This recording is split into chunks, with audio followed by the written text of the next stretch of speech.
Ana apa iki? Wah, Prabu Duryudana nesu tenan. Tak sumbari sajake krungu. Aja meng Kurawa ayo Duryudana kon tekan kene. Saka kaduan muni Bagong mati kowe ndrantal aku. Ayo Tru mlayu. Mulih nang negara Ngamarta nek ra mulih gedrawasan. Ya ayo mlayu sing banter.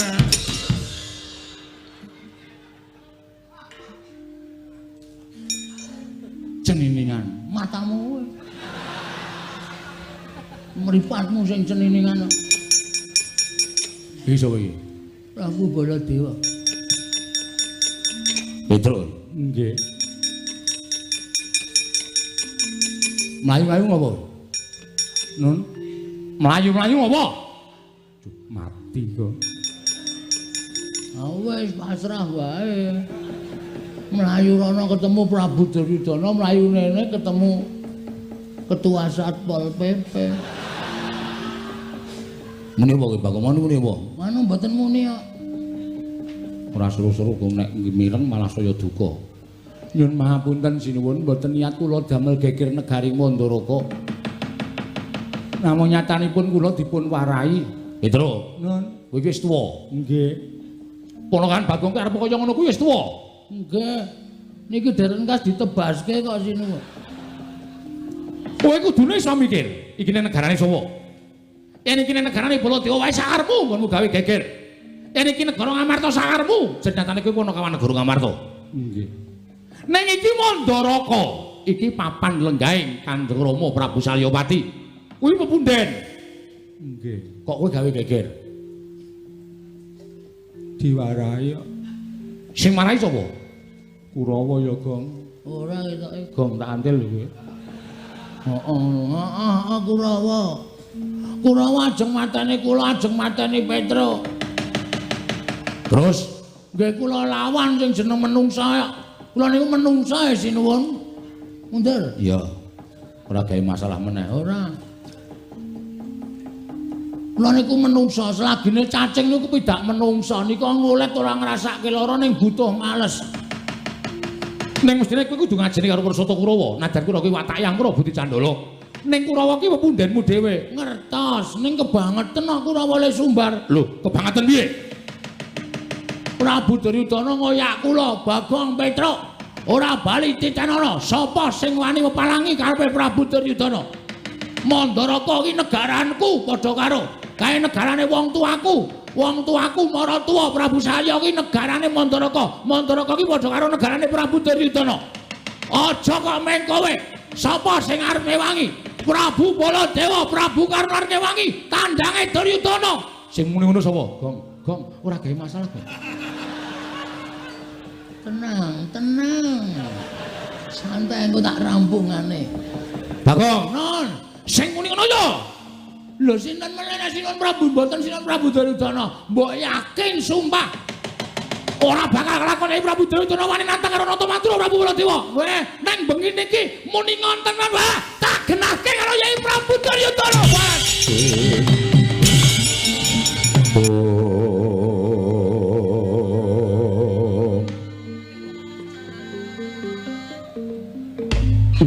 Jagat wajisanmu Bathara Wayatur jagat wiladal.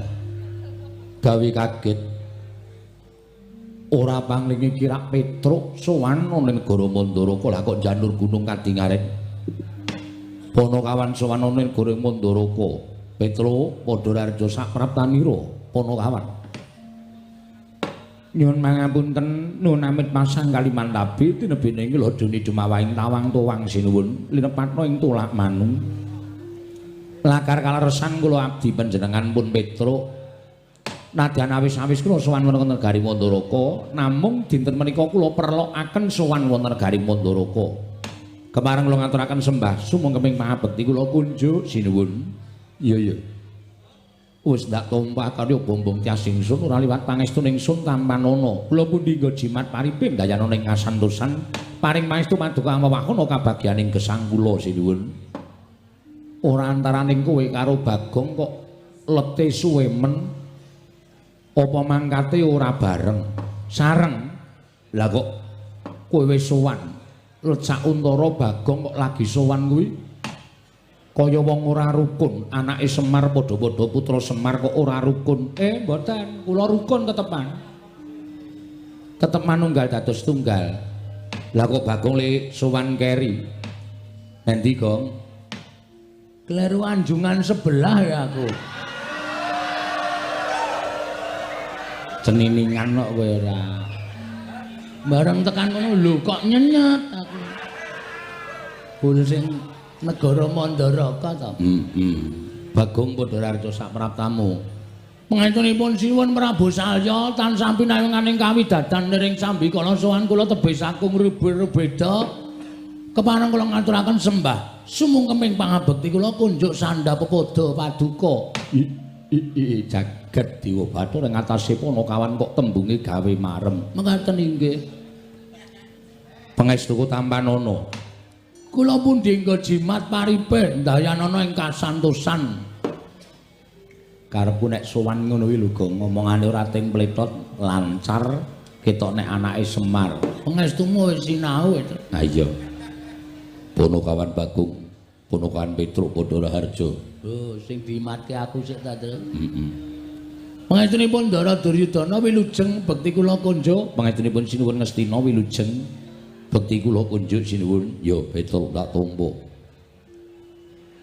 Pangestuku Tampanana, kula pun dinggo jimat paripe. Nggih, kula pun dinggo jimat paripe ndayanana ing kasantosan Petruk Kanthung Bolong Padhararja sapraptamu. Sinuwun Mandura wilujeng bekti kula kunjuk ya Pangestuku Tampanana Petruk, kula pundi nggo jimat paripe ndayanana ing kasantosan. Panakawan Bagong Padhararja sak praptamu. Pangestunipun Ndara Baladewa wilujeng bekti kula kunjuk nggih sinuwun. Ya, tak tampa Pangestuku Tampanana. Kula pundi nggo jimat paripe ndayanana ing kasantosan. Petruk Kanthong Bolong Padhararja. Sinuwun Karna Basusena ing Awangga wilujeng bekti kula kunjuk. Ya Petruk, ndak tampa Pangestuku Tampanana Petruk. Nun nggih sanget anggen kawula ndadosaken jimat. Panakawan Bagong Padhararja sak praptamu. Pangestunipun Ndara Karna Basusena wilujeng bekti kula kunjuk nggih sinuwun. Iya Bagong. Pangestuku Tampanana kula pundi nggo jimat paripe ndayanana ing kasantosan amawahana kabagyaning gesang kula. Petruk wonten dawuh sinuwun. Gawe kaget sowan mongko tanpa tinimbalan gage. Yen pancen saka karepmu dhewe kowe matura wigatine apa, yen diutus bapakmu duwe perlu apa. Nanging yen to kowe diutus pundhenmu Pandhawa. Pandhawa duwe atur apa kelawan aku ing nalindring Mandharaka Petruk. Matur sembah nuwun sinuwun. Kemareng kula ngaturaken tebasi sekul binung teling kulon klopo. Ampun ta mbok bilih wonten nepatku langgen kula munjuk atur nasa paduka Sang Nata. Ya Petruk, ora dadi ngopo. Ing angka kalih sowan kula ngersa paduka sinuwun Prabu Salya menika mboten saking pikajengan kula piyambak. Namung kula menika dapur dipun utus dening pepundhen Pandhawa. Duka kula niku ya bingung. Ing atasipun sinuwun Prabu Darmakusuma menika kadangipun kathah Ndara Werkudara, Ndara Janaka. Ning kok sing diutus kula? Kok sing diutus kula niku terus kula rumangsa digunakake dening Ndara-ndara Pandhawa. Mula nek kula selaki kok kaya ora prayoga. Tumuli kula bidhal lumarap sowan dhateng Garing Mandharaka. Dadi sing ngutus sira kuwi anak Prabu Ngamarta. Sanes lho. Tembungmu piye Petruk? Panci kula menika bidhal saking negari Ngamarta. Ning kula menika mboten dipun utus sinuwun Prabu Darmakusuma, nanging kula menika dipun utus rayine sinuwun Prabu Darmakusuma inggih menika Ndara Nekula Ndara Sedewa. Lho. Anakku Nekula Sedewa utusan kelawan sira Petruk nggih. Merga sareng kula nyuwun priksa, lah kok kula Den kok kula sing didhawuhi supados wonten negara Mandharaka. Terus Ndara Nekula Sedewa paring dawuh, "Lah sapa to, Truk? Wong aku ki tiba ragil. Nek aku kongkonan ayaka, mengko ndak perkara iki ngabar tekan ndi papan. Mula kowe sing iso primpen nyimpen wadi iki, kowe tak utus ngersaning Kanjeng Wa Prabu Mandharaka. Kowe matur apa sing tak weling." Ngaten niku. Anakku Nekula Sedewa weling apa karo kowe? Lan bakal matur apa? Nuwun sewu. Duka saking sinten kula dhewe ya ora dong. Ning kok Ndarana kula Sedewa niku prisa. Prisa nalika sinuwun Mandaraka tau tate ngucap sumpah. Nadyan Ndarana kula Sedewa menika tasih bayi tu nalika semanten tinilaring keng Ibu Dewi Madrim kalih sinuwun Prabu Pandu. Bocah nika dadi bocah lolo utawa kasarane bocah yatim piatu. Iya Petro. Nganti sepriki wis iso mukti ngawibawa niku merga dimuktahi karo kadang-kadange tuwa Ndara Puntadewa Ndara Werkudara Ndara Janaka. Truk, kowe tak jaluk gelem mbantu aku ya, Truk. Ewang-ewang ana aku. Kowe nyawang aku. Sapa sing arep tak percaya liyane para Panakawan? Madheg ati kula. Nyawang Ndarana kula Sedewa niku pasuryane abing nika. Le matur groyok-groyok, le ngendika groyok-groyok. Ketok banget nek arep nangis. Matura Kanjeng Wae Mandaraka, aku mung pengin nagih janji kalian pengendikane sing wis tau kawiyos. Aja nganti dilalekke, nek kula Sedewa aja dikiwake, nek kula Sedewa aja dikuwalonke. Merga kabar iki aku ngerti nek putra-putra mantu ditimbali rawuh ana ing Mandaraka. Kaka Prabu Duryudana, Kaka Prabu Baladewa, Kaka Prabu Karna ing Awangga katimbalan sowan. Kanjeng Wae Mandaraka bakal paring ora ketang sithik-sithik kamukten negara ing Mandaraka. Lah mula kowe sowana, tanjihna.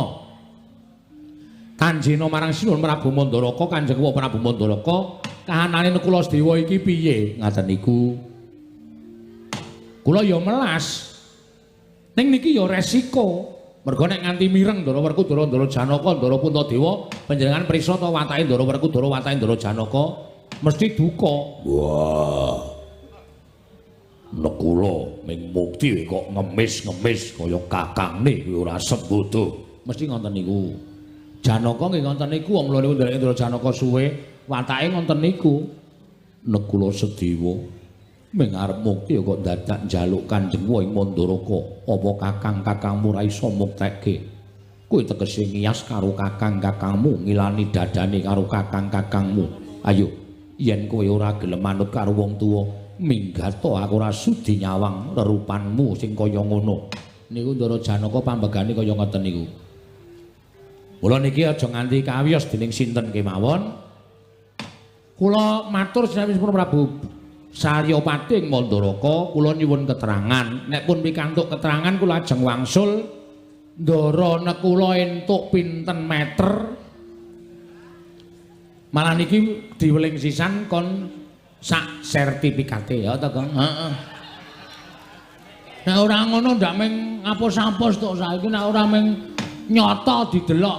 Upamane Sinuwun Prabu Mandura paring lahan Mandaraka sak cuwil apa sak propirane ning kudu disertifikati. Nya, Petruk iki aturna anakku nek kula Sedewa iki lemah iki kon dadi darbeke nek kula Sedewa wondene sertifikat iki men digadhekke Bagong. Biasane ngono kuwi ngomong. Kuwi sing ngomong sapa? Aku ngono. Kuwi nek omong senengane ora mungkin Ndara Salya kok menehi sertifikat karo kowe. Mbok menawa butuh dit. Lho. Ndara Salya kok butuh dit iki butuh dit nggo apa iki ratu e, Gong? Ratu ki sasa ya kekurangan lho. Ora ana ratu ki malah wong sugih-sugih ngono kadang kala sok kebingungan golek dit.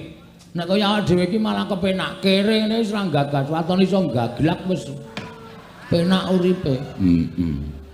Matur mawon atur kula menawi dipun paringi utawa atur kula menika katampi matur sembah nuwun. Nanging menawi boten sabab saking menapa kula nyuwun dasaripun menapa panjenengan padha karo nguncaki sumpah sing wis dingendikake dhewe niku mboten apik. Cekap semanten atur kula menawi wonten lepat diagung pangaksama sinuwun. Kula nyuwun pangapunten nyadong dawuh timbalanipun Sinuwun Prabu Saryapati ing Mandaraka jagat dewa Bathara.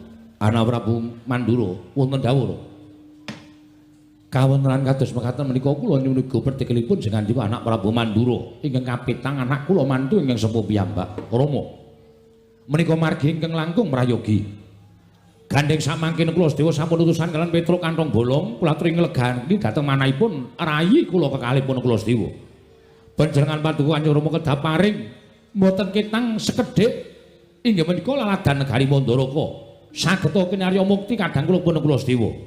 Samangke menawi jenengan mboten peparing, wah, kula nuwun pangapunten. Setunggal damel gelo manahipun putra kula Sedewa angka kalih. Dewa tartemtu badhe midhanget menapa ing sampun paduka ngendikaaken dene Nalindring Mandaraka lincat dhateng prasapanipun piyambak. Ih, menika gampil. Anak kula Ngastina wonten dawuh. Petruk sowan monggo nyuwun keterangan dipuntus dhateng pun kula Sedewa babagan negaring Mandaraka. Kula ingkang badhe paring wangsulan kaliyan Petruk kandhung kula Rama Prabu. Jaja muntap ler kinatap duka yayasinepe. Netra kocak mundarandir.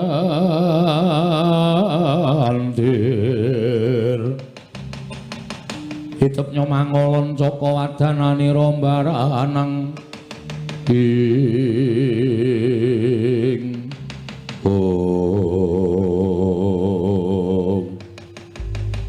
Petruk, lho nyuwun pangapunten menika sinuwun Ngastina. Ya. Kok nyuwun pangapunten jumeneng wonten ngajengan kula, aku ingkang bakal menehi mangsulan karo kowe. Babagan Kula Sedewa kene kepengin ngrengkuh negara Mandaraka ora ketang sithik kudu njaluk warisan negara Mandaraka. Oh nggih. Lah kok mboten Kanjeng Sinuwun Saryawati? Aku menurut dadi batal wakile. Kok mboten putra mantu sing sepuh piyambak, kok malah putra mantu sing nomor 6 piyambak menika dados pundi? Ora sah cerewet budaya aku gelem, aku sing mangsuli kowe ora gelem napa ucape Duryudana ora sapa tapa. Wala keras iki kok. Engko malah kaya ngene, wis nek kuwi sing wangsulan cetha dadi masalah terus yakin. Asli wis to arep kowe nganggo pawadan Ndarana Kula Sedewa niku wong lola, Ndarana Kula Sedewa niku wong ora duwe bapa, wong ora duwe ibu. Nek mungsuh ratu siji iki wis tenan, wis pahit. Iki ra dirasa kamanungsan kok. Iki nyumbang yatim piatu ya ora tau. Ngekeki wong sing ora tau, ora iso mangan ya ora tau, ora iso nyandang ya ora tau. Sugih ya sugih mergo cethil kuwi kok. Gong, lambene iki sing apik ora. Ora apa-apa krungu mbok ben wong nyoto. Aku ki nek omong nek nyoto ora masalah dirungokke karo sing tak unekke iki. Nek nesu tandangane.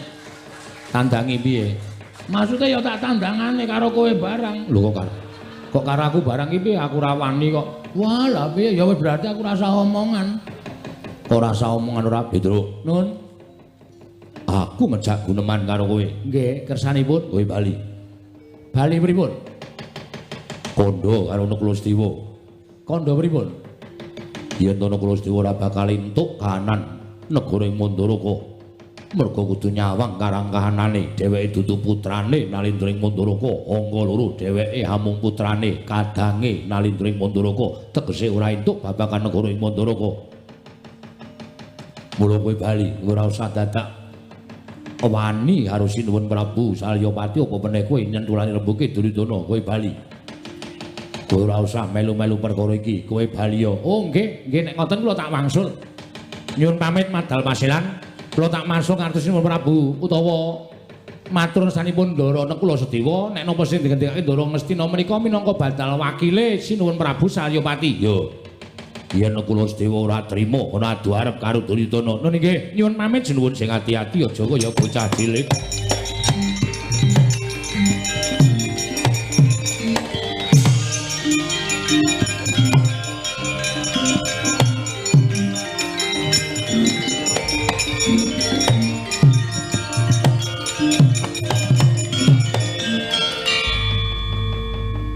Bagong isih nang kene. Isih ana perlu e. Ono perlu apa? Petruk iki pancen tak pikir-pikir ketoke nek omongan pinter ning jireh wonge. Ora wani tanggung jawab. Nek nganti Petruk niku mengke matur kali Ndarana Kula Sedewa, Ndarana Kula Sedewa ora bakal wani sowan mriki. Ndarana Kula Sedewa niku siji wong clingus. Loro Ndarana Kula Sedewa niku ora ndiyat njaluk menggenahke sebabe Prabu Salya wis kebacut sumpah biyen tau arep menehi negara Mandaraka ora ketang mung sak cuwil, ora ketang mung sithik. Mula nek Petruk wangsul nika mergo Petruk wis judheg pikirane ora iso mikir, ora iso wangsulan karo Sinuwun Prabu Duryudana. Kowe arep ngopo? Kula ajeng genahke. Genahke perkara apa? Niki wau Wis tak newe wangsulan. nuwun sewu, Mandaraka niku sing kagungan sapa? Mandaraka sing kagungan Kanjeng Rama Prabu Salya. Sing duwe hak menehi jawaban ming Prabu Salya. Sampeyan ora duwe hak menehi jawaban kalih kula. Wong sing duwe meneng wae kok sampeyan rewel niku pripun?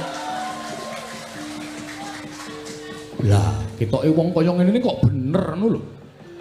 Edan kok Bener S1 lho. Sarjana Durjana. Durjana Maling ngono lho. Sarjana apa ora? aku sing minangka dadi badal wakil. Ora ana ndum warisan kok wakil-wakilan ki ora ana sing jeneng tanda tangane kudu asli kok, Mas. Saora-orane cap jempol kuwi kudu asli kok wakil. Ha sampeyan nek pancen wakil terus niki pripun nek diwakil kabeh? Ora iso. Sinuwun Prabu Salya sing duwe hak. Pokoke Bagong nek ora sing wangsulan Prabu Salya ning paring pangandikan Prabu Salya, aja kok kon metu. Ora gelem kula ajeng metu saka negara Mandaraka. Petruk wis bali. Kajenge Petra mulih ya men. Petra mulih ra entuk gawe ming netangis karo Nandara kula Sedewa. Suwanten ngersane Ndara kula Sedewa, "Ndara, niki kula entuk wangsulan saking Prabu Duryudana, kahanane kaya ngeten. Wong loro nika ming nangis. Satriya ora duwe bapak, ora duwe simbok, arep sambat ro kakane malah didukani. Anane ming do rangkul-rangkulan nangis. Mbangane Bagong weruh, Ndara kula do nangis. Lu wong Bagong sing kudu iso nentremke atine Ndara kula." Jagat Dewa Bathara Paman. Wonten dawuh Pripun? pancen cah siji niku pekok tenan. Yes, Anggris gelem omongan kok malah ngungkuli sapa-sapa. Rasa trewet nih. Rasa melu, apa meneh kowe sing kowe iki ora duwe hak melu pertemuan kaya ngene iki. Iki pertemuane bapak karo anak sing ngandung warisan. Kowe kok nyelo-nyelo, kowe iki ora ning negarane dhewe, ora ning negarane wong liya mesti mbebutek kahanan negara kowe. Paman, Wonten dawuh badhe wangsulan majeng mriki. sampun mboten mawon. Ndak malah kewirangan, Ger, malah ngrekoso urip kula. Kowe kudu lunga. Mboten ajeng lunga. Bagong, Wonten dawuh. yen ora lunga tegese kowe wani karo Duryudana. Lho nuwun sewu, kula nek ora marahi. Kula nek diwarahi niku nek upama kula landhesane siji bener, niku ambok karo sapa-sapa kula ora wedi. Nah niku patokan kula mung ngoten sinuwun. Tur kula teng mriki nggih bener wong sing duwe negara dudu sampeyan kok sampeyan sing paring dawuh, sampeyan sing mangsuli. Emoh. Kula ya bener, merga kula kepengin midhanget sabdanipun Prabu Salya Pating Mandraguna. Mandaraka. Saking mempengku kleru. Aku anake mantu. Luwe-luwe anake mantu. Nek kowe ora ngepek anake Prabu Salya, kowe ya dudu anak mantu, kowe ya dudu sapa-sapa. Sing duwe hak ming Prabu Salya. Yayi. Bagong menika nadanipun menapak-menapakaken dasaripun leres. Panjenengan wayu pawadan menapa-menapa tartemtu kawon. Mila kula aturi ngawon, tinimbangane mangke panjenengan malah kewirangan. Yayi, menapa dipun ngendi? Aturaken Bagong menika cocok tuwin leres. Jagat Dewa Bathara. Lagi iki Duryudana kalah omongan karo kere. Mula aja sok ngina karo kere, giri lusi jalma tan kena kinira ya. Wujute kaya ngene iki ning aja disawang wujute. Iki lagi arep kondiang aku. Di streaming to iki padahal wong akeh do ngerti nek Duryudana kalah adu argumen karo Bagong. Argumen ki apa? Argumen niku napa? Mbuh. Aku ki iso omong ora iso jelaske. Iso maca nang koran-koran kae. Malah kewirangan. Mungsuh Bagong ora iso nanduki omongane Bagong. Paman dos pundipun Lenggah mawon ingkang sekeca kajenge anak Prabu Salya ingkang paring dawuh nuwun sewu sinuwun Salya ingkang paring dawuh. Bagong, Wonten dawuh. aku durung iso menehi keterangan sing gumathok. Sampeyan ampun melu-melu lho. Sampeyan aja melu-melu Prabu Duryudana lho, duwe adeg-adeg lho. Ratu nek ra ndadek-adek mung rubo-rubo gedang. Sing kene ambruk rono sampean ambruk rono, sing kene ambruk mrene sampean ambruk mrene. Nggo ngopo gunane dadi ratu? Kudu duwe penemu dhewe. Babakan Ndara Nekulasdewa niki sampean kudu iso nengahi ora mung sak penake dhewe. Nduraku kono ngomong piye? Lho, lah piye biasane omong kok kono ngomong piye? Angge omong biasane pripun? Aku durung iso nengahi, pikiranku isih bunek. Aku kudu piye kelawan anakku Nekulasedewa? Monggo aku wis kebacut sumpah. Ah monggo sampean ajeng nglincati sumpah sampean monggo. Ajeng maringi kali Ndara Nekulasdewa niku ya langkung apik, luwih becik.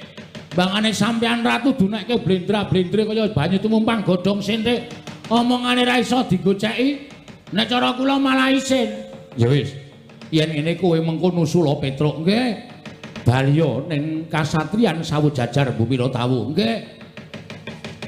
Yen to apa ing ature anakku Nekulasedewa lagi ndak pikir ning aja kuwatir. Mesti aku menehi sarta peparing karo anakku Nekulasedewa. Nah, ngono lho. Dadi ketok tentrem kahanane. Ngoten mawon malah prayogi, ngoten mawon kula nek ngoten kula nyuwun pamit. Yo. Ora ketang durung ana keterangan sing gumathokne wis ana trontong-trontong sulake pepadang. Yo. Sampun nggih sinuwun. Yo sing ati-ati aja kaya bocah cilik. Nun nggih matur sembah nuwun. Sinuwun Duryudana kula nyuwun pamit. Ora caturan karo dapurmu. Ora caturan ya wis. Aku ora caturan karo kowe ya ora apa-apa. Aku bali ya seng. Kurang ajar ta. Aku ki patih kok mung disengseng. Patihe mambu kok. Mula jenenge Sengkuni. Iya sing ati-ati Bagong. Ya ngono wae penake nang kono. Iya wis ora kurang kepenak. Sinuwun Mandra nyuwun pamit nggih. Yo sing ati-ati Bagong. Nyuwun pangestu mugi-mugi kula iso madhangke kahanan iki kali Ndara Nekulasedewa. Yo sing ati-ati. Ndara Karna kula nyuwun pamit. Yo Bagong sing ati-ati aja kaya bocah cilik. Nun nggih matur sembah nuwun cekap semanten. Ing dados atur kula menawi wonten lepatipun nyuwun pangasami kula nyuwun pamit. Yo sing ati-ati. Den, Apa? niku lho hartane arep dawah. Endi? Niku semampir tenggen sak. Niki kula openane ndak malah tiba. Lah malah dijukuk dhewe to. Ala ora apa-apa, ngeten mawon nyuwun pamit bareng. Yo sing ati-ati aja kaya bocah cilik Bagong.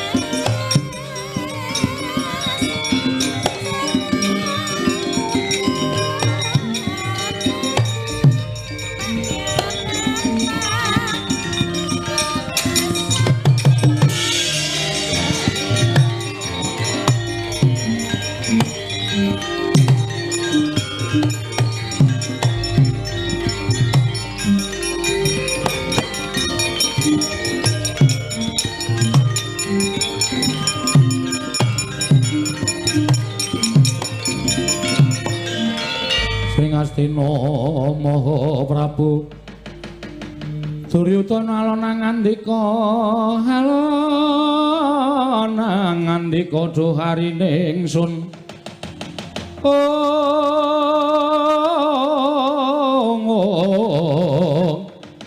dhuharine ingsun Werkudara den kapareng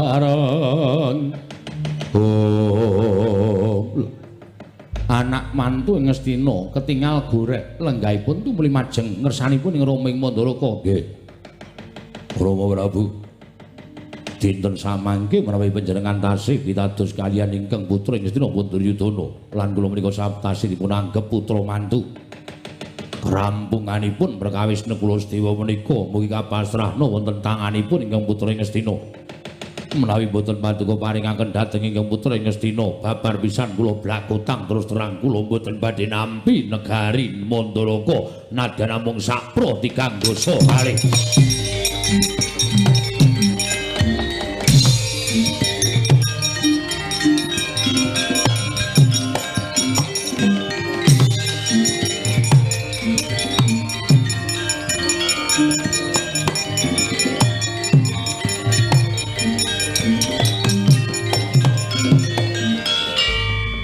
Wasisaning Bathara wayak tur jagat. Radar. Lah kok tasih kumrangsang kados mekaten penggalipun Nyai Prabu Ngastina. Nggih, kula pasrah katentremaning negaring Mandaraka. Kula apal kaliyan watak wantunipun anak kula mantu ing Ngastina. Tanpa dinamung badhe ngubar mawi peperangan negaring Mandaraka badhe nyegat dhateng lampahipun Petruk menapa dene Bagong. Lan badhe dipun kroyok dening Sata Kurawa menika adat lupaya ingkang sampun boten saged dipun ewahi. Kula ingkang badhe jangkit dhateng kawontenanipun Petruk kaliyan Bagong namung sampun ngantos dados regejegan lho nggih. Kula sampun sepuh Rama. Petangan tartemtu dawah wonten ing petangan ganep syukur menawi kula mekaten karna kula maring adawuh. Ora usah melu-melu perkara iki. Njejekno marang adeking Nalindra ing Mandaraka Prabu Salya yen to kowe mbangun miturut kalan dawuhing Ratu Ngastina tegese kowe padha karo melu ngorek-orek marang pasuryaning wong tuamu ing Mandaraka. Menapa sampun paduka dawuhaken badhe kula candhi nggo jimat lan kula ugi mangertos bilih Petruk lan Bagong menika ponokawan kula piyambak. Kula mboten badhe mentala damel cintrakanipun ponokawan kekalih menika Kanjeng Rama. Syukur yen to pancen kaya mengkono kaya wis paripurna. Pasewakan ingsun bubarake kawula ngestaken dawuh ingsun kundur ngedaton karna sembah kula ngendharaken jengkar paduka Kanjeng Rama Prabu Mandaraka purna gati ning pananggilan sanadya kundur ngedaton jelek angking damparan kecula kinapit gamparan gading kadhiraken sangganing Purumban Cedi manggung ketanggung Joko paloro-loro ing sami ngambil wacaraning keprabon kawis tinggal saking Mandra tindaknya Sri Naranata katinon saking Mandrawa kaya tansah jejengkaran tindaknya Sri Naranata wau paripurna sang nata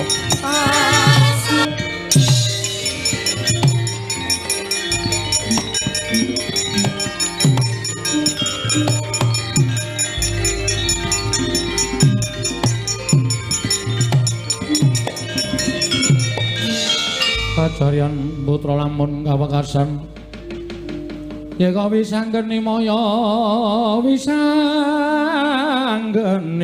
Wisnu Pratenta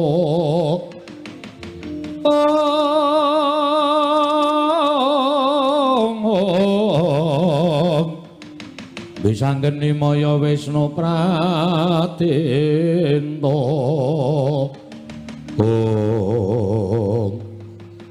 kowe mau dadak kering apa iki, Kang?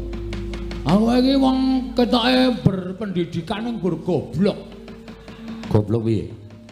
Kowe name diwangsuli Prabu Duryudana kaya ngono mau janjane rasa mule. Sing duwe hak menehi wangsulan karo kowe kuwi Sinuwun Mandaraka merga negara Mandaraka kuwi kagungane Sinuwun Prabu Salya. Ming perkara sampe kowe dunekke Petruk kowe bali kok mule. Lah terus kowe ning kono ngopo? Lha ya gayeng geger. Geger tegese Prabu Duryudana tak waneni. terus Wis pokoke tak waneni terus aku metu njaba ngene iki. kowe ora ngerti resikune. Resikune ngopo? Prabu Duryudana nek gawa Kurawa watake wong Ngastina iki nek dicentulani rembuge mesti terus nggunakake cara kasar. Tegese piye? Dawuh karo Kurawa pirang-pirang kok nyekel aku, nyekel kowe. Kowe ora malah golek perkara to senengane. Kowe ora malah golek perkara iki kriwikan dadi grojokan, geguyon dadi tangisan. Aku wegah nek carane kaya ngene iki. Nek aku gelem. Lho. Nek kowe gelem piye? Aku pancen tak sengaja, Tru. Tak sengaja piye? Pancen niatku arep njajal ketrimaning urip. Ketrimaning urip. Sak suwene iki aku ndelok iki meng kowe sing gelut karo Kurawa. Kowe mesti entuk jeneng, kowe mesti menang. Aku arep nyoba Bagong arep kerengan karo Kurawa iki menang apa ora? Kowe mudar, Gong. Kowe mudar nek musuh Kurawa. Sikilmu cendhek, awakmu lemu, tanganmu cendhek kok arep mungsuh Kurawa iki arep nggo menang apa? Giri lusi jalma tan kena kinira. Aja sok ngiyas karo wong kaya aku ngene iki.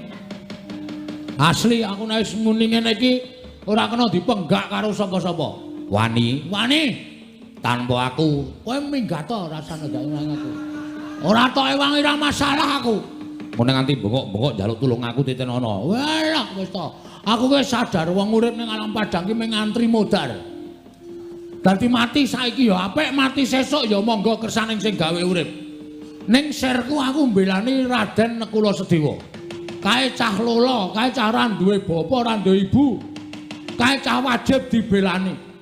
Gusti ngerti Bagong belani cah lolo, mati langsung nyemplung swarga. Kuwi sing kandha sapa? Aku ngono kok. Kuwi ujaring para pranata agama ngono kuwi, Tru. Yakin? Yakin? Ya wis, tandangi, aku tak lunga. Wis kana mulya. Ora sembodo ora. Dikongkon Ndara Kulasedewa kok mulih ki nek gawe gelane pepundhen nek cara aku ngisin-isini. Tru. Kowe mulih tenan kok? Heeh. Kowe ya tegel karo aku. Lah mau lambene muni piye kowe? Kowe mau muni piye jare wani, jare arep ngadepi Kurawa, bareng kene arep mangkat mulih kok diundang. Kowe nek mati ora rumangsa kelangan aku to. Nek aku mati aku kowe ora rumangsa kelangan. Lah kowe sing niat duwe gawe perkara kowe kok nulung kelangan piye? Wis kono ora caturan. Ame jatono? Yo. Iya. Bali yo Bali. Tru. Kowe kok ngono ta? Kowe iki ngewuhke kok Gong ora. Piye karepe piye? Ya kowe iki ora sange wangi ning ngulatke aku. Ngulatke kowe terus perkarane apa? Nek kira-kira aku terdesak kowe maju. Ha jenenge iku njaluk bantuan. Kuwi jenenge njaluk bantuan. Njaluk bantuan ki nek kula nuwun. Kula menika tiyang mboten gadah ngono kae. Kuwi bantuane bantuan dondo donya nek iki bantuan tenaga. Wis, rasa kok kan omong. Nek butuhe kowe rasa lunga. Kowe peng takon delok kridane Bagong. Ya, deloke kaya ngapa? Nonton no. Ya, ya.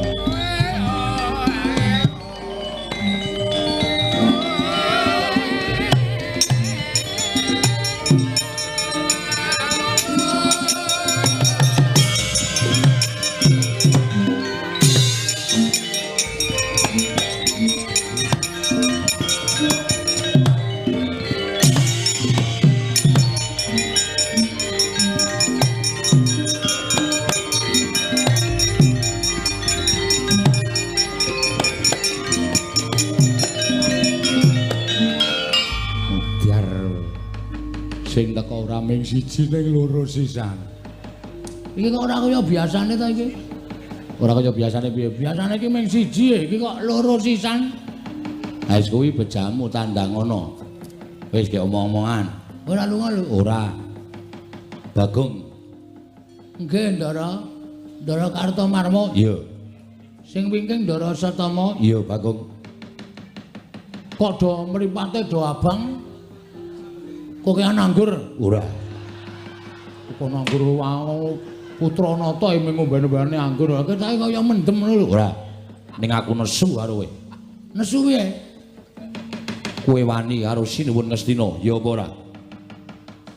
Kowe Sinuwun, kowe wani karo Sinuwun Prabu Duryudana padha karo kowe ngiyas karo wong Ngastina, padha karo ngilani karo wong Ngastina. Mula aku didhawuhi dening Sinuwun Prabu Duryudana kon goleki kowe, cilik kon bondo kowe, gedhe kon mateni kowe. Ya, kowe mlungkula Bagong. Kowe ora nyawang karo kahananmu, kowe ming batur, kowe ming gedhe bal 17, kowe elek nyolok mripat, kowe ming kere. Lah kok dadi wani karo Sinuwun Prabu Ngastina, kowe iki ora ngilo karo githokmu, ora nyawang karo kahananmu. Sik, Mo, ora waton ngomong kowe. Gong basa. Basa apa arep gelut kok basa? Rasa basa-basa. Ora aja waton ngomong kowe. Kowe ngunake Bagong gedhi bal 17, kowe ngalek nyolok mripat. Mung kere, ning aku rak menungso. Lho. Lah kok kowe muni ngono? Lah saiki kowe nganggo sandangan apik nang kowe iki kudu menungso, kowe iki blesteran. Blesteran apa? Bapakmu pendeta, mbokmu Wis kok ora gawe masalah. kowe minggat wae kono.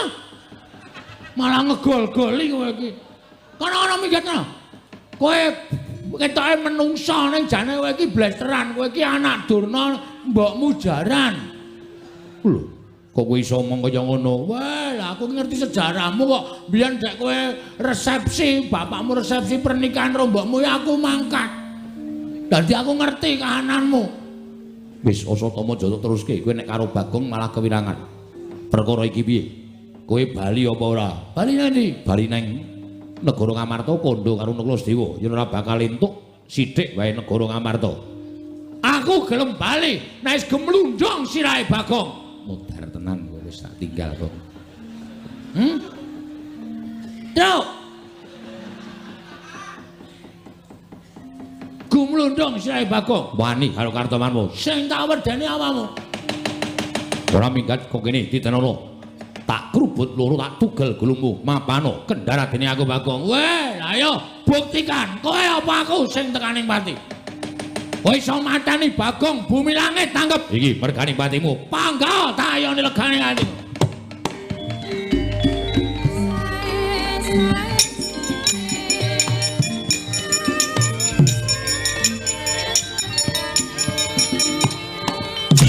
Dar dening aku.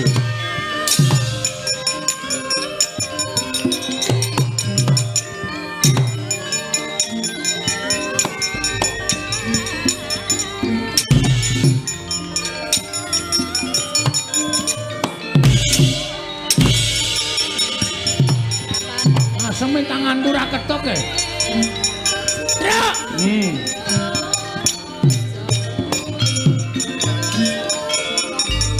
Nyerah aku. Nyerah piye?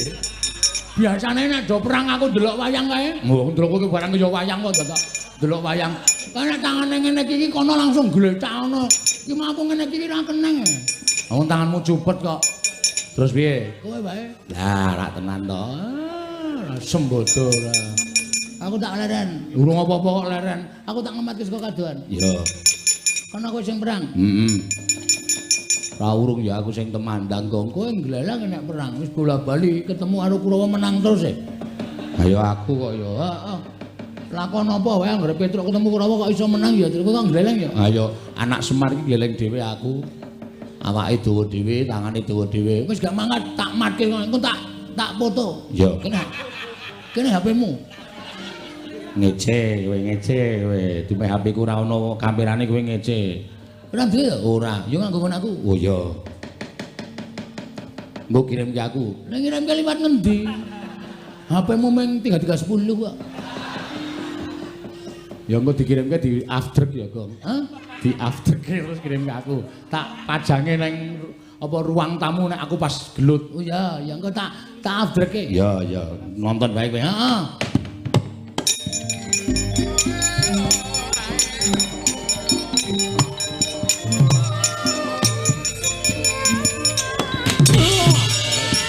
Petruk iki. Jeneng aku. Wah.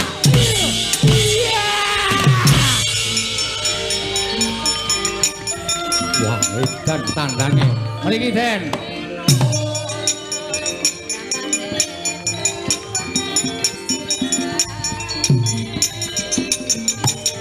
Mati ora iso.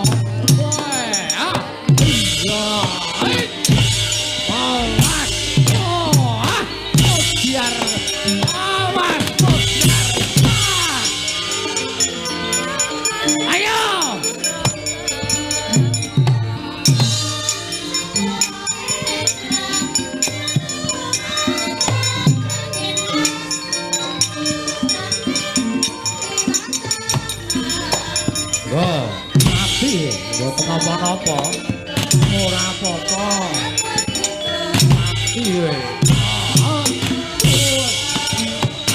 Gong oke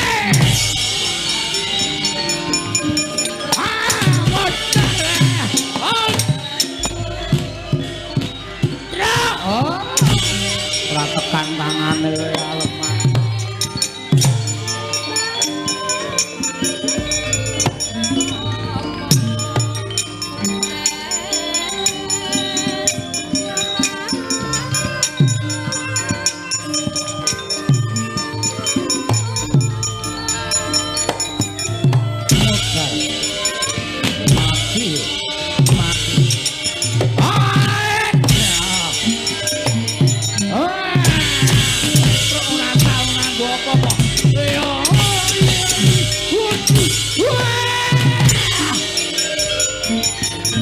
Waduh, mati aku.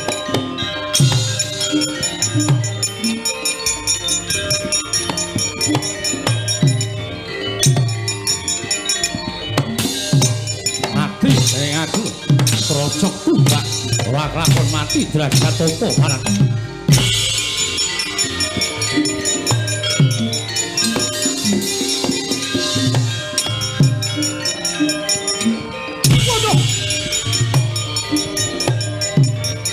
udus ora. Iya ora. Iya.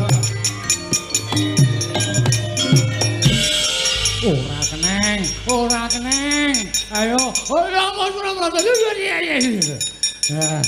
ayo, pokoknya anggere aku frigel wae sing ora kena. Asem kowe gleleng tenan. Ora ngomongi. Seneng nek cengelku bonyok. Wong kuwi senengane sok kemetok-ketok. Kakane lagi ngendani tumbak pirang-pirang. Pokoke malah jedul mrono keneng sirahmu. Opus, udus. Iya. Iya.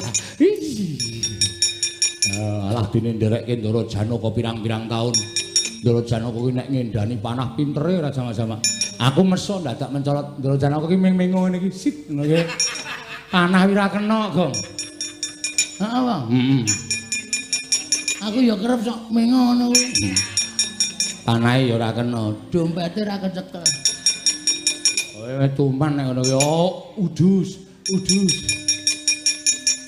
Bapak lunga ta apa biyong meteng tuwa tes dadi banyu. Mana? Aku wong suci. Ora tau colong jupuk. Kowe ngenengi wong suci, panah tumbak ampu dari tumbak rongsokan. Ayo pulang. Ngapa dadak udus. Wong ki kabisane dhewe-dhewe. Piye mau kuwi? Agene pengen. Piye mau bapak piye? Bapak lunga ta apa biyong neteng tuwa tes dadi banyu. Pinggir. Tak prakteke kudu mandi. Oke. Bapak lunga biyong meteng. Kok kena, Gong? Awang mbokne meteng kok bapakne kelayapan. Asing tenan. Bapak lunga ta apa biyong meteng tuwa. Tes dadi banyu. Terus omong kaya aku mau. Oh iya. Mandi ya, mandi. Bapak lunga ta apa biyong meteng tuwa. Tes dadi banyu. Gang. Getak. Hop. Petruk wong suci. Ora tau colong jupuk. Tumbak ampuh ngenangi wong suci, dadi tumbak rongsokan. Ayo balik. Cangkemmu pancen apik kok. Monggo wingi aku bar nyolong ndok bebek. Modal ora. Tumbake rong adoh kok wis bloko. Ayo balik ngenangi cengelmu. Loro banget le. Lara tumbak kon ra lara. Iya, modal ora ayo terus kene perang. Ya yo ayo amuk Suramrata, Suramrata imbang yen padha.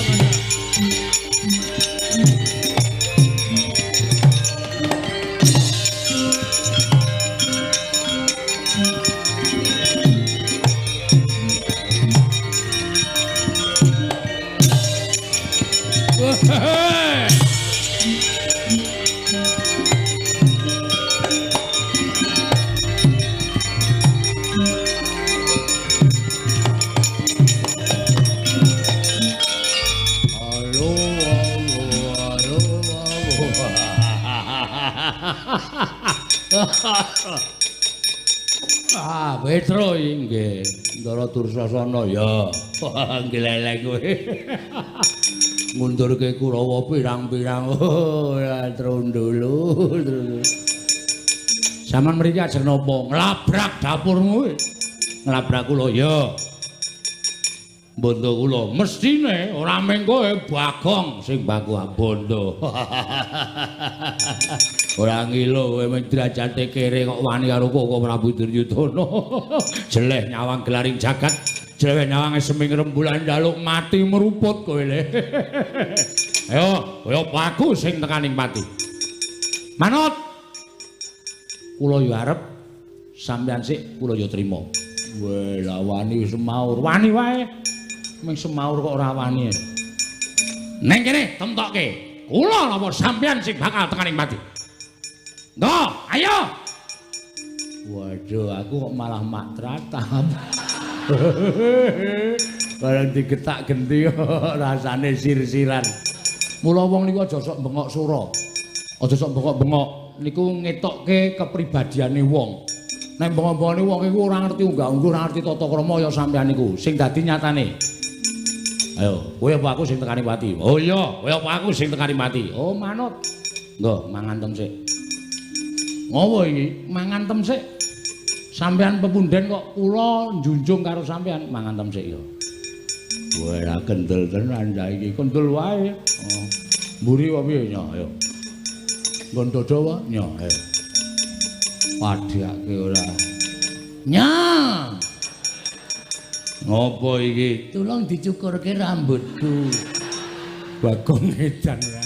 Ngantem ya mudar tenan wae. Nya, wedi marep tak mungkur nya. Lho. Nggon ngarep kok nya. Ngono kendel ya adak aku ora kendel kaya kowe isin aku. Nya ayo. Mburi wae ya. Kaya aku iki lho nya. Iya, aku ya kaya kowe nya. Ayo ora kendel kaya isin. Ayo areng apa ayo.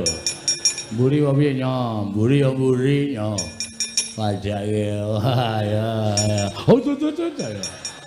Bres ngono ya mudar tenan. Nggo, adu kekuatan mawon. Yo.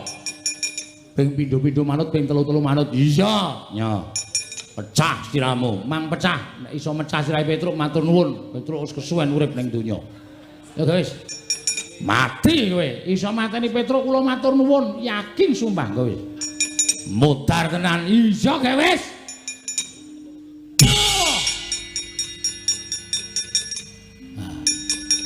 Wedian. Mumet ora? Mboten. Pet-petan? Mboten. Kaya dipijeti perawan.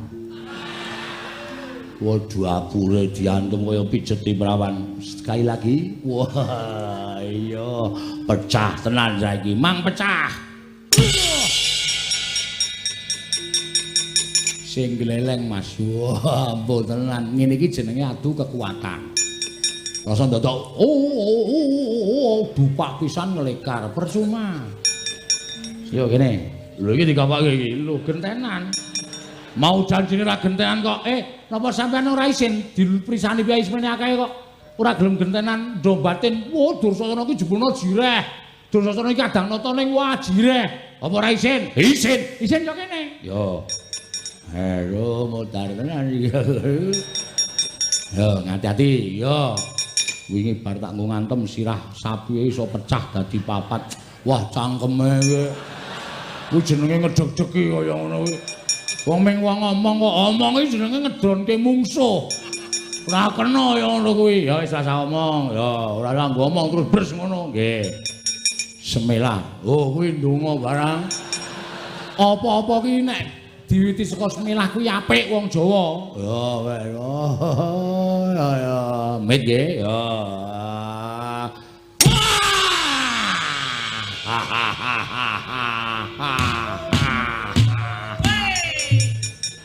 Sopo kae kancamu sing mak ngono. Wah, kepruk watu ndase kowe. Nang bentarane mumet kok malah oh, cah ora dong ora. Pisan gas yo. Has. Iki jenenge rame-rame. Perang rasa nggo gamelan kancane leren, perange temonjo tur iso dititeni sapa sing glitase, kuwi sing kalah. Ah nggih. Nyo, kula, oh iya ning. Lali aku. Wah rame ya, rada sudul ning ngantem kekuatan wis. Wah. Yung aduh ora seru-seru narik ora banter-banter daduk lemah ya ngapura arang saking mempenge kok ya. Riki, ya. Ora apa endi wonge. Oh, berarti wis buyer aku. Kene bisa gas yo. Hati-hati. Ayo, nggih kok sithik arang tak ditata-tata. Ana auto-auto barang. Yo, siap.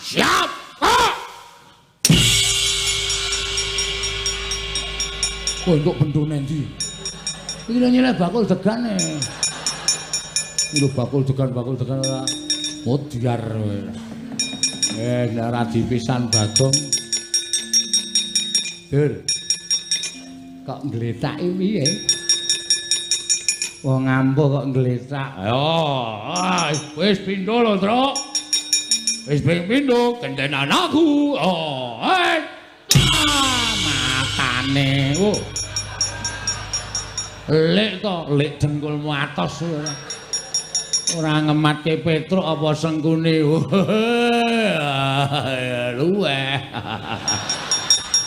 Luweh cah edian. Ora sak penake dhewe. Kurawa sapa sing durung maju? Ayo maju apa Rasata Kurawa sapa sing aduh yo. Tak takoni ne. Lho. Ora basa karo. Ora usah basa nang peperangan ana basa. Sing akon Kurawa ngoyak aku sapa? Aku. Sing akon sapa? Anak Prabu Duryudana. Aku tak takon karo kowe, nek aku mati ku jane kowe entuk apa to? Nek aku mati kowe entuk apa aku tak takon? Penyakit.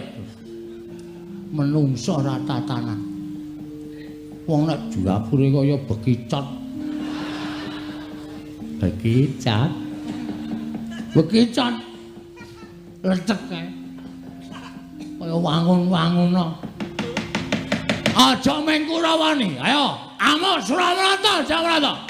Sing akon mulih Bagong Prabu Duryudana, piyaine on tekan kene, ajangi jembar. Aku ojo minggat, Dik. Waduh.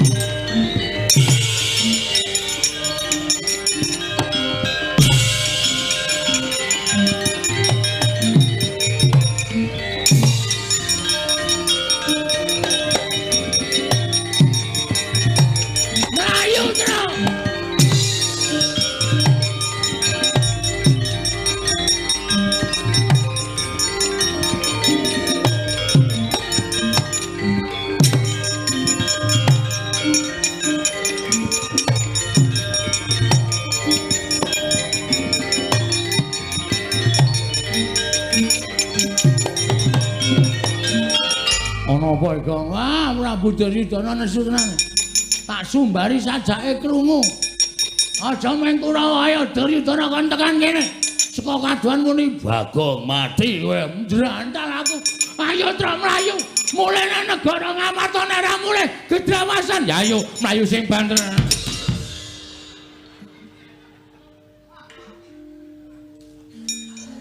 Ceniningan matamu kowe. Mripatmu sing ceniningan. Iki sapa iki? Prabu Baladewa. Petruk. Nggih. Mlayu-mlayu ngopo? Nun. Mlayu-mlayu ngopo? Mati kok. Wis pasrah wae. Mlayu rono ketemu Prabu Duryudana, mlayu nene ketemu Ketua Satpol PP. Muni apa kowe Bagong muni apa? Manu mboten muni kok. Ora seru-seru kok nek mireng malah saya duka. Nyun mahapunten sinuwun mboten niat kula damel geger negari Mandaraka. Namung nyatanipun kula dipun warai. Petruk. Nun, kowe wis tuwa. nggih. Ponakan Bagong arep kaya ngono kuwi wis tuwa. Nggih. Niki dereng kas ditebaske kok sinuwun. Kowe kudune iso mikir, iki negarane sapa? Yen iki negarane Baladewa wae sakarepmu nggonmu gawe geger. Yen iki negara Ngamarta sakarepmu, jenengane kowe Ponokawan negara Ngamarta. Nggih. Ning iki Mandaraka, iki papan lenggaing Kandrama Prabu Salyapati. Kuwi pepunden. Nggih. Kok kowe gawe geger? Diwarai kok. Sing marai sapa? Kurawa ya, Gong. Ora ketoke Gong tak antil lho kowe. Heeh, Kurawa. Kurawa ajeng mateni kula, ajeng mateni Petruk. Terus Nggih kula lawan sing jeneng menungsa Kula niku menungsa sinuwun. Mundur. Iya. Ora gawe masalah meneh. Ora. Kula niku menungsa, selagine cacing niku pidak menungsa. Nika ngulet ora ngrasake lara ning butuh males. Ning mestine kowe kudu ngajeni karo Pursata Kurawa. Nadan kula kuwi watak yang Kurawa Budi Candala. Ning Kurawa ki pepundenmu dhewe. Ngertos, ning kebangetan aku ora oleh sumbar. Lho, kebangetan piye? Prabu Duryudana ngoyak kula, Bagong Petruk. Ora bali titanana. Sapa sing wani mepalangi karepe Prabu Duryudana? Mandaraka ki negaranku padha karo kae negarane wong tuaku. Wong tuaku Maratuwa Prabu Salya ki negarane Mandaraka. Mandaraka ki padha karo negarane Prabu Duryudana. Aja kok meng kowe. Sapa sing arep mewangi? Prabu Baladewa, Prabu Karna ngewangi tandange Duryudana. Sing muni ngono sapa? Gong, ora gawe masalah, Gong. Tenang. Santai engko tak rampungane. Bagong, Non, sing muni ngono ya. Lho sinten meneh sinten Prabu mboten sinten Prabu Duryudana. Mbok yakin sumpah. Ora bakal lakoni Prabu Duryudana wani nantang karo Natamantura Prabu Baladewa. Weh, nang bengi niki muni ngonten wae. Tak genahke karo Yai Prabu Duryudana.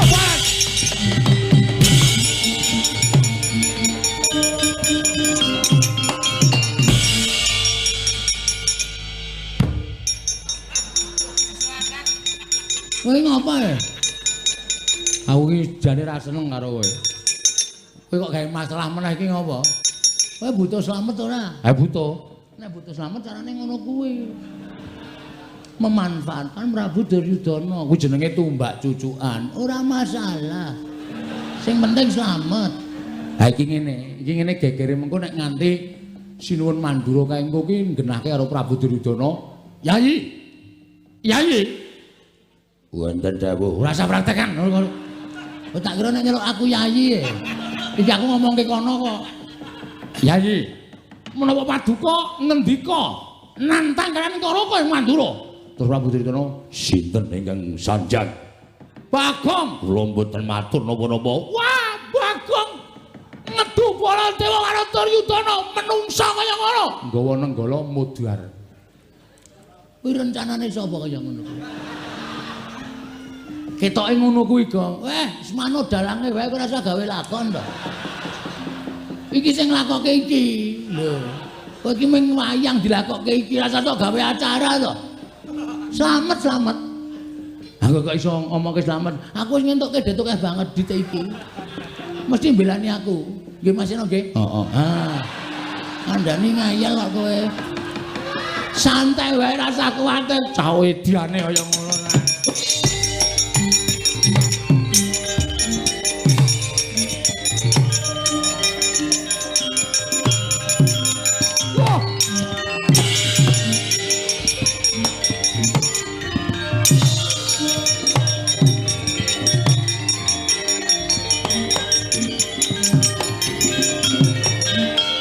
Yai, kula nyuwun pirsa. Nggih. Panjenengan menika dadi ratu ning aja sok adigang adiguna. Aja dupe panjenengan menika ratu Dedaya. Ratu negara gedhe. Percaya yen Mandura ki kalah gedhe karo Ngastina. Ning aja sok nyes karo Ratu Mandura. Ora butuh duka sapawi menapa. Panjenengan nyumbari karo Natamantura Prabu Baladewa. Kula menika kadang werda. Kok sampeyan wantun nyumbari kalian kula? Kula boten nyumbari menapa-menapa. Kula namung ngoyak Petruk kalian Bagong. Lho lak. Sanjange Bagong matur kalih kula. Nek panjenengan nyumbari kalian Natamantura Prabu Baladewa. Oh Prabu menika ingkang kirang pedamelan. Ratu kok gampang diapusi kere. Petruk, nun. Nggih. Bagong ndi? Nika napa ngepit ngetan ya lho. Bang. Sampai jumpa. Kaose diober-ober kene kok sampai jumpa. Wah, panus maning jajalan sultane bawana Bagong ngedu karo Baladewa. Oh Prabu. Petruk kedah wangsul. Mangke piye? Mboten antos kula menika mbelani dhateng Petruk. Mboten antos kula menika mbelani dhateng pun Bagong. Langkung-langkung kula mboten mbelani dhateng Nakula Sadewa, nanging raos pangraosing raos kamanungsan. Kedadipun tamekaken. Nakula Sadewa menika lare ingkang alit dipun tilar dhateng tiyang sepuhipun bocah lolo. Nuwun pamunten. Prabu menika kirang menapa? Ngastina menika jembaripun seprapat jagat pindhanipun Sugih Nalindra Banda Bandu. Sugih Banda panjenengan menika Nalindra ingkang sugih Brana Picis. Sugih Bandu panjenengan menika Nalindra ingkang sugih Bala sugih raja. Kenging menapa? Lah kok ngeling semi sanget panjenengan milik dhateng negari Mandalaka ngantos panjenengan duwa dhateng keparengipun. Nek kula Sedewa ngripun badhe nyuwun mboten ketang sekedhik negari Mandalaka. Menapa mboten ngeling semi? Kurang mukti apa? Kurang sekti apa? Kurang Brana Picis piye? Ratu Ngastina. Lah kok sampean mentolong ndika kaya mekaten. Selagine Baladewa wae sing negarane luwih cilik saka sampean, mestine kula kudu duwe sing luwih akeh kemawon mboten mentala matur kados mekaten menika. Kok panjenengan mentala? Nggih. Nggih pripun? Ning perkara niki aja digawe gampang. Lho, perkara aja digawe gampang piye? Nggih, Tru. Nun. Kok Prabu Baladewa kedah nekseni. Ucapipun Duryudana. Panjenengan badhe paring dawuh menapa? Nek kula Sedewa entuk negara Mandalaka aja ming sethithik yen perlu sak putuhe. Waton kudu nganggo seksi. Seksine sinten sinuwun?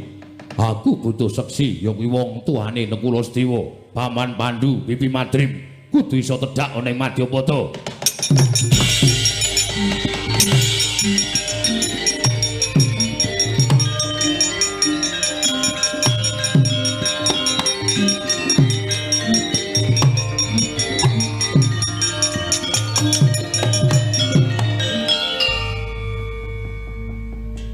Ketok serakahe Nalindra Ngastina nggih sinuwun. Lah napa iso kelakon, napa tumon? Piyai sing wis ora ana kok kon urip meneh dadi seksi niku napa pripun, Bang Jagas? Piye terus akhire? Kok pancen setang. Iki mau ngapa ngepit golek Indomaret e. Waduh. Tuku apa? Tisu basah. Keringat ki nek dilap nggo tisu kering ki kelet nang cengel. Oh. Do kelet-kelet kali terus. Leni diri angel ya, Gong. Gitu, Nun. Aku percaya. Pambudi dayaning menungsa kawasa bisa meneh kepadang yen to entuk kanugrahaning Wang Mahanasa. Nggih. Kowe bali yo. Nggih. Nadan iki sawijining bab ingkang mokal kelakone. Nanging aku percaya bola bali Pandhawa kuwi nglakoni lelakon ingkang mestine ora ketemu nalar kelakon. Nanging nyatane Pandhawa iso nglakoni. Nggih. Mula Pandhawa kuwi mantasaning titah mustikaning bawana. Nggih. Bali yo parengipun. Kabeh iki aja kok kandhake Nekula Sedewa. Ning kandhakno pepundhenmu Pandhawa kabeh. Wah, kula mengke didukani Ndara Nekula Sedewa. Wong niki ora entuk ngerti Ndara Werkudara Janaka kok. Wis to, manut karaku. Yen Nekula Sedewa dhewe sing mikir ora bakal lakon. Ning yen dipikir karo gerangane mesti kelakon, Petruk. Aku percaya karo adi-adiku Pandhawa. Oh nggih, nggih. Nek kula didukani Ndara Nekula Sedewa, kandha sing ngakon Baladewa. Oh nggih, siap, siap. Nggih pun ngoten mawon nyuwun pamit. Ya sing ati-ati. Mawon ya sinuwun. Mbur aturan. Enten apa ya kula salah napa ya? Kuwi senengane adu-adu. Yai Prabu Duryudana ora ngomong kaya ngono kuwi. Wah, ngapusi ning. Wong ngomong kaya terus ora, wis kowe iki rasa gawe masalah to. Ki wis tentrem kok senengane. Omong ora? Ora. Ora cengengesan ora. Muni ora karo cengengesan. Karena kula niku kulino ngapusi. Bali to, nggih. Nyuwun pamit, sing ati-ati. Nyuwun pamit nggih sinuwun. Sing ati-ati aja bocah cilik. Bali yo. Nggih nggih. Langsung jujung kamar to wae, Tru. Ha iya, ndak dukani dawuh Sinuwun Mandura kon lapor karo Pepundhen Pandhawa. Heeh, ora apa-apa, Sinuwun Mandura tanggung jawab nggih Den nggih. Yo. Nek ana murinane Nekula Sedewa mergo kowe matur karo Pepundhen Pandhawa, kaya omong aku ngono terus Nekula Sedewa tak senenane. Oh nggih. Nyuwun pamit, sing ati-ati aja kaya bocah cilik. Pareng sinuwun. Yo, kono kawan Petruk. Pareng nggih sinuwun. Yo, Bagong sing ati-ati.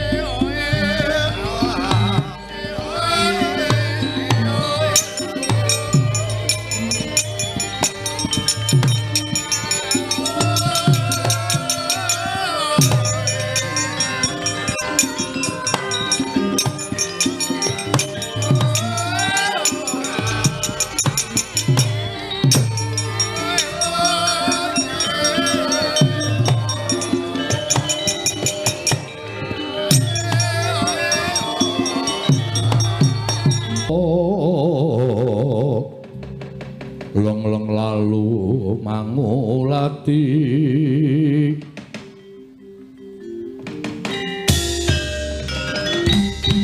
wah Sedewa Nekula iki lho wonten dawuh Kamas iki lho wonten dawuh Kamas parepatan dina samengko ora ngrembug perkara negara Ngamarta ning ana bab sing luwih wigati maju Nekula apa Sedewa maju rada caket kene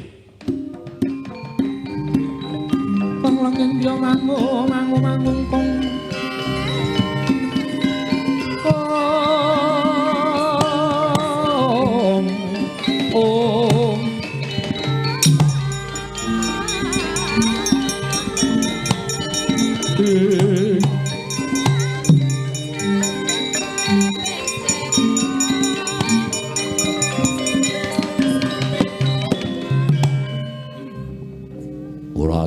babar pisan yen kowe mirang-mirangke karo derajate wong gerak Petruk cetha matur bareng kakangku ya mireng aku krungu Janaka ya mesti krungu malah kadangmu Ndrawati ya krungu Kresna kakangku ora bakal katalumpet Sedewa epeh temen gedhoamu wah ora nyono babar pisan kowe cilik tak leliting, kowe kuncung tak mbong nganti gelung, saka jabang nganti celaprang. Apa isih kurang kamukten sing mbok rasakake? Apa isih kurang kanikmatan sing mbok rasakake? Teka kowe dadak ngemis-ngemis ning ngarepe Salya Mandaraka. Sing jeneng Prabu Salya kuwi wis keladuk yuswa, wis sepuh. Upama dheweke ngucap nalika kowe isih bayi, mbok menawa kasurung nggonmu nggone ndara duwe rasa welas asih wekasan nggone ngupata ngene sumpah ora kapitung nganggo nalar sing ganep kena ngapa dadak nanjike kena ngapa dadak nakokake wah padha karo kowe ngilani dadane wong tuwa-tuwa wong gerang-gerang sing ngomong karo kowe sikil dienggo sirah dienggo sikil aja nganti kowe kasamsaya aja nganti kowe kekurangan ning tenemune uripmu isih kekurangan kebukten kuwi dadak ngemis ning negara Mandaraka aku ora sudi duwe adi kaya dapurmu ora minggat tak gecek dasmu nang kene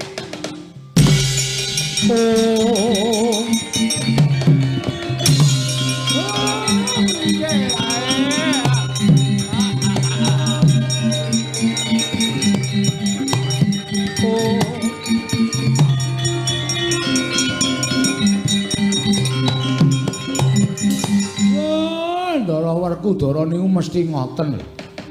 Napa sampeyan ora salah? Sampeyan ngunek-unekke Keng Rayi nganti brebes mili klepat lunga saka negara Ngamarta niku anggap sampeyan wis bener dhewe. Sing dadi ratu teng Ngamarta niku sinten? Sing duwe panguwasa niku Sinuwun Puntadewa. Ning kok kalah panguwasane karo Satriya Jodipati, jebul sing kumawasa teng negara Ngamarta niku Ndara Werkudara ora kok Sinuwun Puntadewa. Sampeyan luput ngungkuli marang panguwasaning Ratu Ngamarta. Sampeyan larani atine adi sampeyan sing wajibe mangrangkul, wajibe manggendong. Nika cah lolo ora duwe sedulur, ora duwe sapa. Kula tututane. Jan.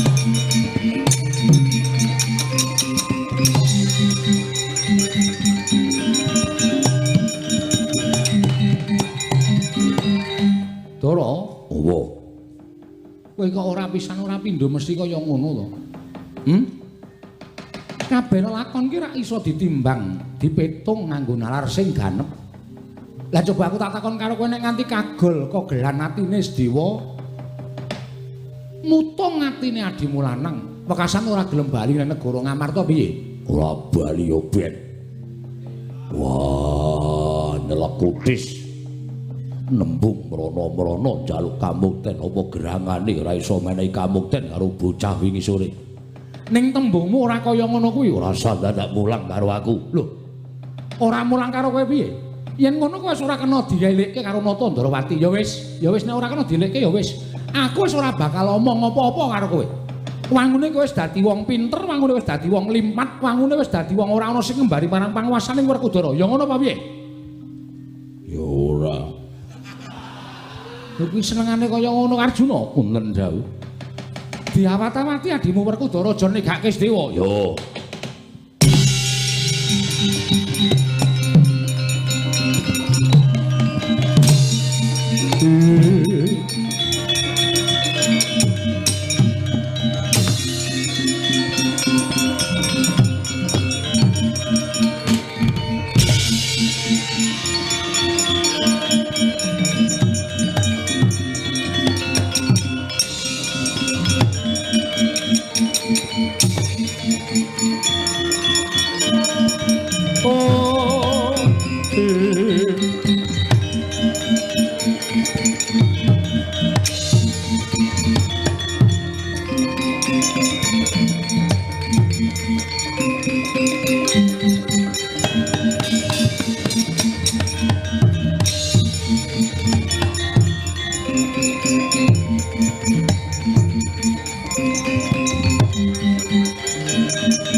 Denyoy langgang memanise wadananira layu kumel kocemrah nyomaratani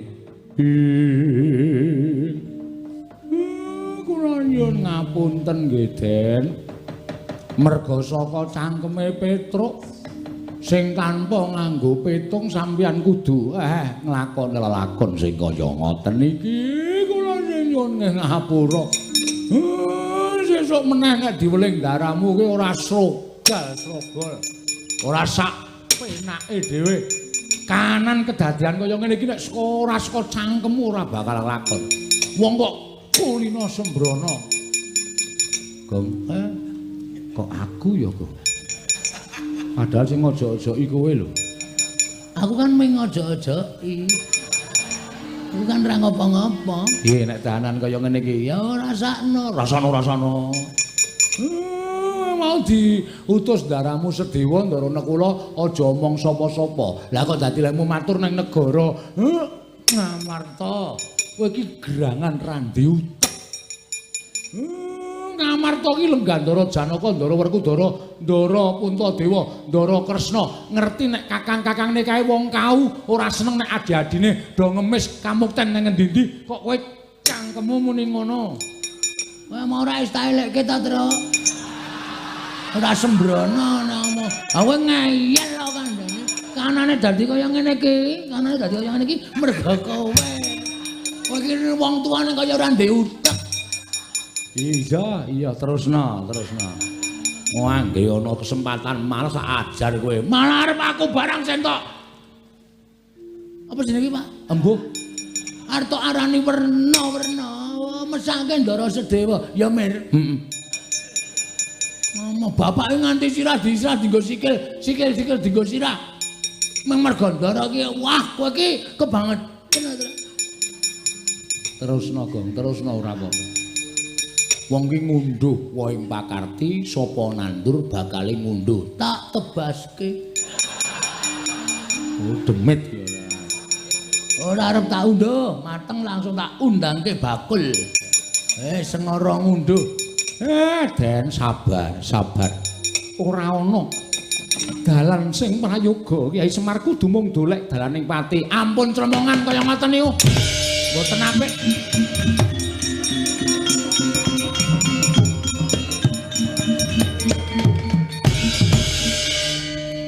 Kula nyuwun mahapunten nggih Den. Petruk ora dadi ngopo. Ning kabeh mau kudu tak lakoni kanthi ikhlas. Mung aku njaluk keterangan saka kowe, nggih. Apa ana pangendika saka Kanjeng Prabu Mandaraka sing maring dawuh dudu sinuwun Mandaraka ning Ndara Duryudana Ngastina. Wah, jan kaya rumangsane Mandaraka niku kagungane Ndara Duryudana. Sedewa itu aja kok mung sakpra 32 kamukten negara Mandaraka. Wutuh tak wenehke. Sedewa nek iso ngaturke bukti. Buktine apa Petruk? Kudu nganggo seksi ingkang Rama Sinuwun Pandhu kaliyan ingkang Ibu Dewi Madrim. Napa mboten angel digayuh niku, Ndara? Oh.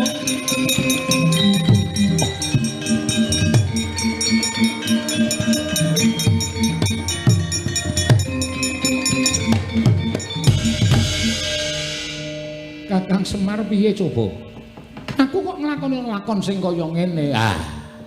Ampun dianggep niku pepalang. Sing tuwajuh, sing madhep mantep. Nek niat ampun ming niat tok, ning tekakno tekad. Mergo tekad niku pok ing karep. Wong niku nek wis tekan tekad, bab sing ora iso digayuh, iso kelakon dipun gayuh, Ndara. Ning kepiye carane pasrahke marang Aurbane Gewang Mahanasa, Ndara.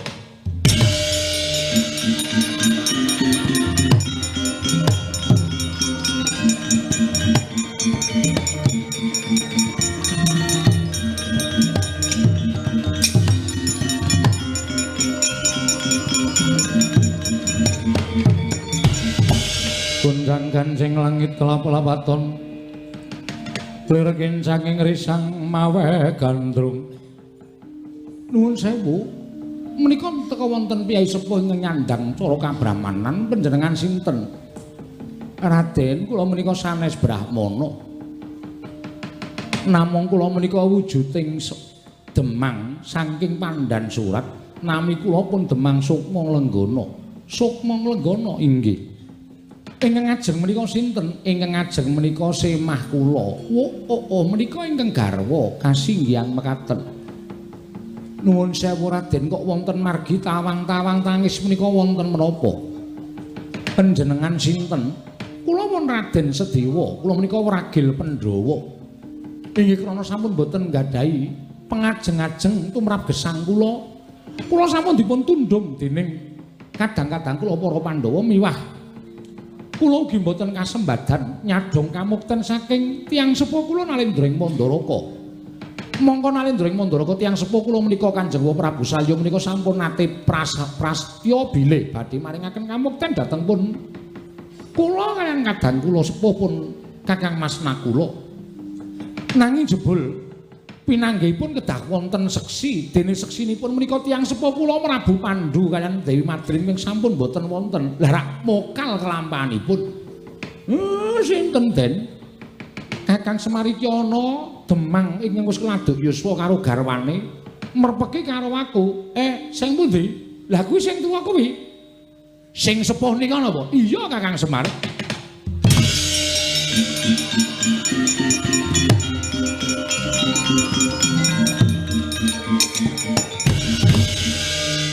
Semari gaya tenan. Aku nek duwe mripat kaya Semar awas ngono iki. Sing pundi? Sing nika, sing tuwa kae.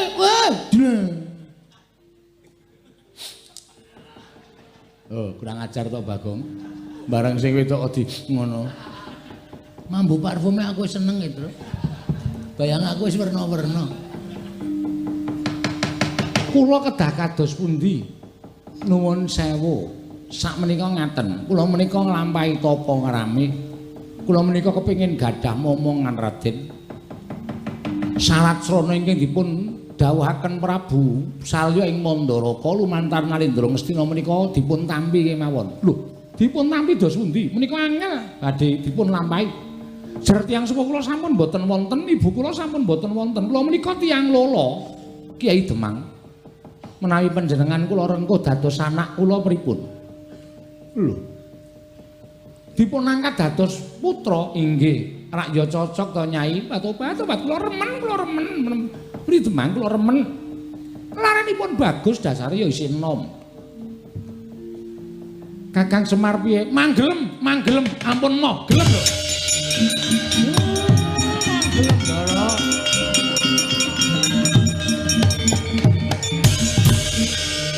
Aku gelem nggih.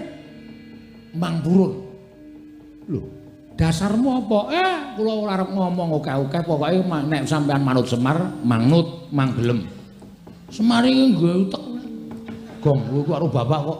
Lah iki meng Demang. Gek Sinundara Sedewa ki mbiyen putra Nalendra, merosot derajate. Aku dipek iki wae moh. Ra sudi aku. Kejaba nek aku ngepek iki. Tak cocok gundulmu mudar kowe. Sik lumayan Sik lumayan piye? Salajengipun menawi kula purun panjenengan kula aturi tindak teng negari Mandaraka. Lho. Lah mangke menawi dipun dawuh dening Rama Prabu saya seksine kula ingkang badhe ngrawuhaken tiyang sepuh panjenengan Ki Demang sampun ngantos paring mangandikan ingkang ngayawara lho menika angel dipun jangka sampean percaya kali kula mang manut mawon mang manut ya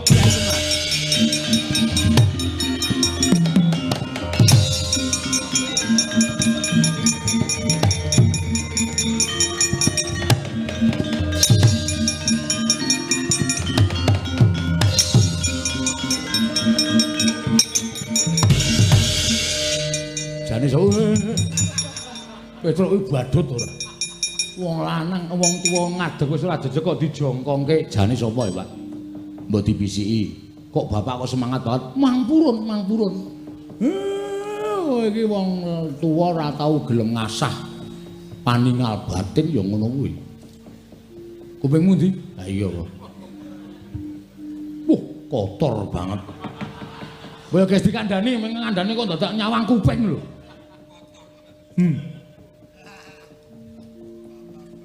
Tenane diomongi luput aku blen wetengku mula sapa Tur? Truk sapa Truk? Kowe yang ngerti? Ngerti ning ora entuk diwedarke sapa-sapa karo bapak kupingku iki lho iki cangkem sing tok andane kok cangkem. Ah kok mirip kuping to, Gong? Yo nanggepmu ra iku kuping kabeh ngono ya.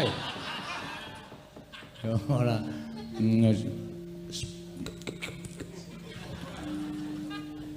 Tenane, weh domongi kok. Oh. Berarti kayak iki kowe omong apa? Aku ya meng ngono kuwi lho omong. Urung jelas to? Idi. Gayamu ora. Wong dikandani kok idi ora. Asli ya, asli andana ya. Ya.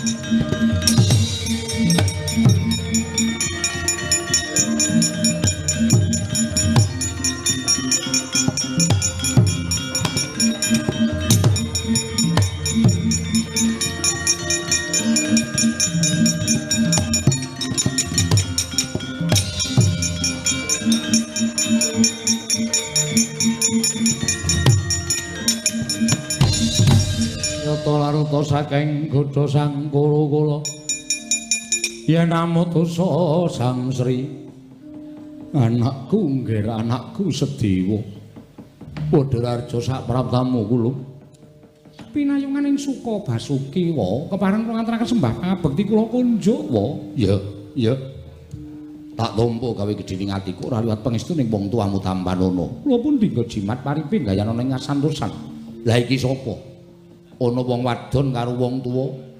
Nuwun sewu menika tiyang sepuh kula angkat. Lho, wong tuamu angkat. Inggih. Wingking saking Kademangan Pandan Surat. Demang Sukma Nglenggana kaliyan Nyai Demang Sukma Nglenggana. Demang Sukma Nglenggana karo Nyai Demang Sukma Nglenggana kasinggihan mekaten wa. Lah sabanjure apa sebabe tok aturake marang mrih negaring Mandaraka.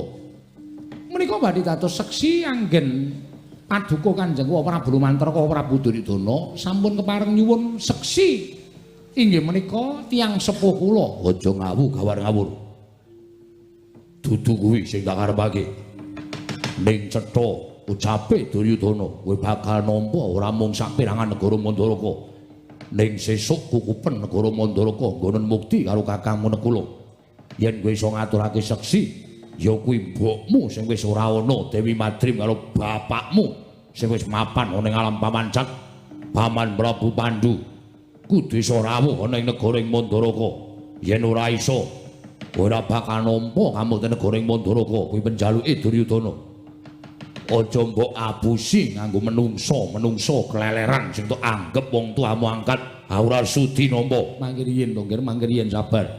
Sabar, nggih, sabar. Sampun ngantos lajeng dosa kados mekaten pengendikanipun menika rayi panjenengan piyambak. Monggo, sabadi mestani. Do padha ngarani adiku ya sak karepe ning tumrap Duryudana menika satru mungguing cangklakan. Dewa sing dijaluk anakku mantu Ngastina kuwi dudu kok wong tuamu angkat nanging wong tuamu sejati ingkang wis ora ana Sedewa.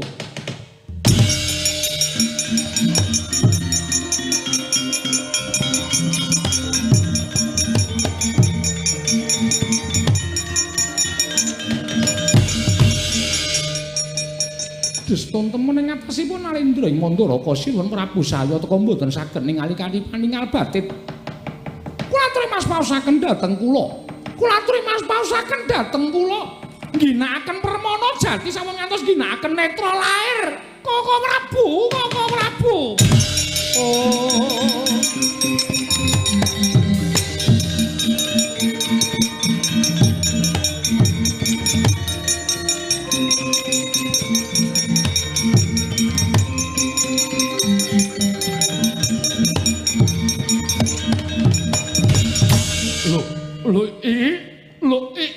Adikku Madrim. Oh, adikku Madrim.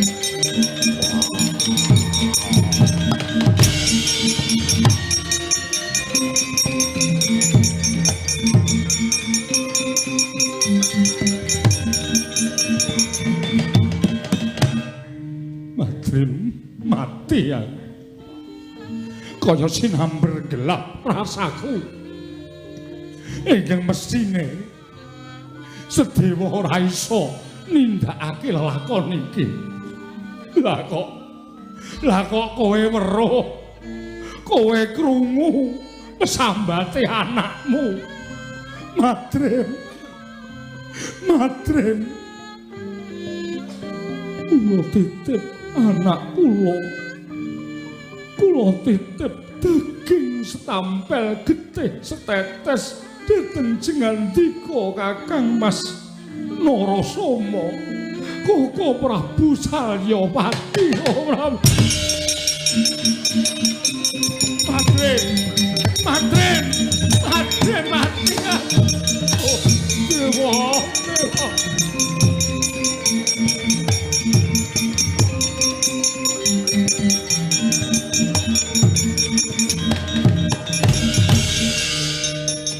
Pedhot atiku Sedewa. Saumurmu kowe ora weruh karo mbokmu. Mula pesambatmu dimirengke karo wong tuamu.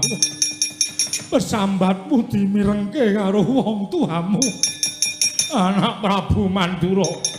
Kula aturi nekseni menjang menawi kula lengser ke Prabon negari Mandaraka. Upami kula sampun pejah Mandaraka badhe kula paringaken anak kula nek kula Sedewa wetah mboten kaprail-prail nggih.